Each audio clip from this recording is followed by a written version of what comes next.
Bonjour à toutes et à tous, on est le dimanche 14 novembre 2020, il est 18h30, c'est l'heure du JTP et tout de suite les titres.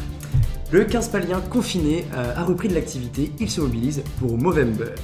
Deuxième sujet, nous parlerons de l'annonce de mardi dernier sur les nouvelles universités partenaires de Sciences Po Lille. On demande ce que les deux A en pensent. Bon Chic Bon Genre, plus connu sous le nom de BCBG, a un nouveau concept, présenter les tenants et les aboutissants du féminisme intersectionnel. Merci. L'équipe phare de Sciences Po Lille, le 15 palien, qui n'a pas gagné de match depuis 4 ans désormais, n'est pas pour autant dénué de cœur. En effet, les joueurs se laissent pousser la moustache depuis le 1er novembre pour soutenir les personnes atteintes de maladies masculines. Les deux coachs Mathieu Cazalet et Mathieu Marchat viennent nous parler un peu plus de cette mobilisation. Bonjour les Mathieu, Casa, la bête féroce des prés, Marchat et ses passes plus vrillées qu'un tire-bouchon. Alors, dites-nous tout les gars, c'est quoi concrètement Movember ? Alors Movember, comme son nom l'indique, puisque c'est le mélange de moustache et de November, est une initiative créée par la Movember Foundation Charity qui, à partir de 2003, incite tous les hommes à se laisser pousser la moustache pendant tout le mois de novembre. Alors pourquoi ils font ça ? Ils font ça pour sensibiliser l'opinion publique et lever des fonds pour la recherche contre les maladies masculines et notamment le cancer de la prostate. D'accord, très bien. Et du coup, comment, au sein de l'équipe, au sein du 15 palien, il y a eu cette idée de participer à ce mouvement ? C'est une idée qui est partie de Arthur Ziadé, qu'on embrasse, qui a un 4e année, qui l'année dernière, avec son équipe de rugby de son université, a fait Movember. Et donc en ces temps, on a assez peu de matchs et peu de choses à faire, il a proposé donc, cette idée. Donc l'idée, c'est on a créé un portail sur le site de Movember, une équipe, et donc tous les membres de l'équipe de rugby se font pousser la moustache. Et ensuite, les gens en échange peuvent nous faire des dons. Donc ça va de 1 à 100 euros comme ils veulent, tous les dons sont super cool à prendre. Et voilà, et donc on peut recevoir nos dons et nous on se laisse pousser la moustache et c'est finalement le but. Donc ça aide aussi à la cohésion de l'équipe de rugby, mais surtout c'est une vraie action donc, à suivre. D'accord, très bien, donc une très belle action. Vous, du coup les gars, ça va vos moustaches ? 10e jour de pouce chez moi, comme vous pouvez le voir, c'est pas mal. Puis moi, c'est la belle merde finalement. Ouais, Voilà. c'est vrai. Merci beaucoup les gars pour ce témoignage. Une dédicace donc à tous les membres du 15 palien et le plus beau de tous, notamment Arthur Ziadé qui est l'instigateur du projet. Vous pouvez retrouver le lien de la cagnotte en description de la vidéo. Mardi dernier, nous avons toutes et tous entendu ce petit son. L'objet du mail, mobilité, première version 2021-2022. La liste des universités partenaires de Sciences Po Lille pour l'année universitaire de 3A en 2021-2022 est donc désormais connue. Entre universités réservées aux honneurs, universités doutant encore de leur engagement de par la crise sanitaire, nous retournons sur vos sentiments face à cette avancée vers la 3A. Témoignage. Pour la préparation de la 3e année, ce qui est vraiment compliqué, c'est qu'on ne sait pas trop comment vont se passer les mois à venir et l'année qui vient.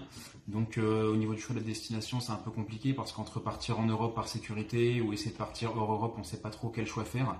Et puis on a quelques problèmes aussi avec les universités qui n'ont pas encore donné le nombre de places qu'elles accordent.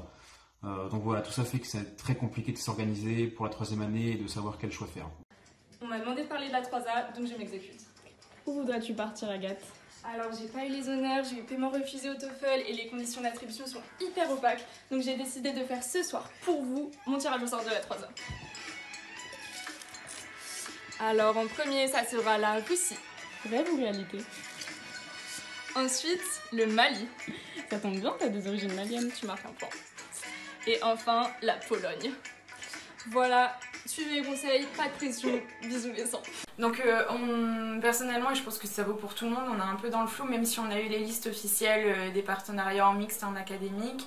On ne sait pas trop comment se positionner par rapport à la situation sanitaire, même c'est en 2021, vraiment on ne sait pas du tout. Alors, pour mon projet de mobilité, je souhaite partir en mobilité mixte, si possible.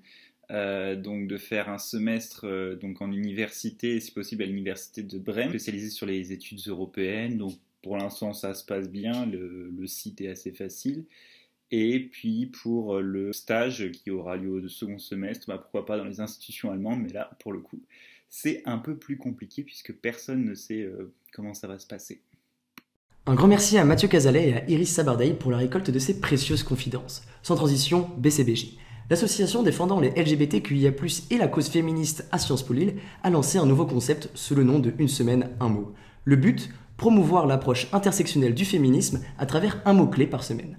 En parallèle, les membres de l'association alimentent En tout genre, qui est une série de publications sur des films, des figures, des œuvres du féminisme intersectionnel et ou des LGBT+. Manon Réveillé, la présidente de BCBG, nous en dit un peu plus. Interview. Alors tout simplement, la série En tout genre, on l'a lancée il y a un peu plus d'un mois avec BCBG. Le but, c'est de visibiliser des personnalités du moment et leurs œuvres qui sont en lien avec les luttes féministes et LGBT+. Souvent, ces personnes sont trop peu présentes sur la scène médiatique, donc notre but, c'est de les remettre en avant. Et pour ça, on a déjà pu parler de littérature, de politique, de films, etc. Et il y a un peu moins longtemps, on a aussi lancé la série Une semaine, un mot, donc dont le but est de présenter chaque semaine un terme clé des luttes féministes et LGBT+, et donc de le vulgariser, de l'illustrer et de le détailler. Par exemple, on a pu parler de féminisme intersectionnel, c'est un mot qui est commun à toutes et tous à peu près, mais pourtant on ne sait pas forcément ce qui se cache derrière, donc c'est voilà notre but. C'est l'heure pour moi de clôturer ce deuxième épisode du JTP. Un grand merci à toute l'équipe de SPL TV mobilisée pour la rédaction et la réalisation de ce programme. Nous espérons que ça vous a plu, prenez soin de vous et à la semaine prochaine.